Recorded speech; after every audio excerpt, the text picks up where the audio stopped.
অনিল ভাই, জি ভাইয়া। ওমানের তাপমাত্রা কেমন? ও ভাইয়া, একেবারে ভাইয়া ঠান্ডা হয়ে যাবে ভাইয়া, বুঝছেন? ঠান্ডা হয়ে যাবে? ও ভাইয়া, আর রৌদ্র কেমন? ওই যে ওয়ার্লিং মেশিনের ঝালাই যে দেয়, ভাই ওটা হলেও কম হবে ভাই, বুঝছেন? এর চাইতে বেশি আলো না? ওরে ভাই আর কোয়েন না, মানে অনেক আলো। যে যত কথাই বলুক না কেন, সিদ্ধ ডিম এটা স্টিলে পানি রাখেন না আপনি, সিদ্ধ হয়ে যাবে ডিম। স্টিলে পানি রাখেন, স্টিল বাটিতে মানে গরমের পরিস্থিতি এরকম। রাইখে দেখেন না ভাই আপনি, স্টিল একটা বাটিতে পানি রাখেন, পানি রেখে একটু এই রোদ্দুরে রাখেন, হ্যাঁ, আর ডিমটার উপর রেখে দেন।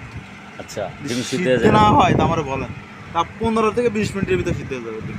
আল্লাহু আকবার, এত গরম পড়তেছে। ওরে ভাই 49 বলতেছে আজকে 49 ডিগ্রি। এটার নাম হচ্ছে প্রবাস, এটার নামই হচ্ছে বিদেশ। তারপরে তো আমরা ভালো আছি, শুকুর আলহামদুলিল্লাহ। আর যারা তাবুকের কাজ করে, মানে বিল্ডিং এর কাজ করে, জীবন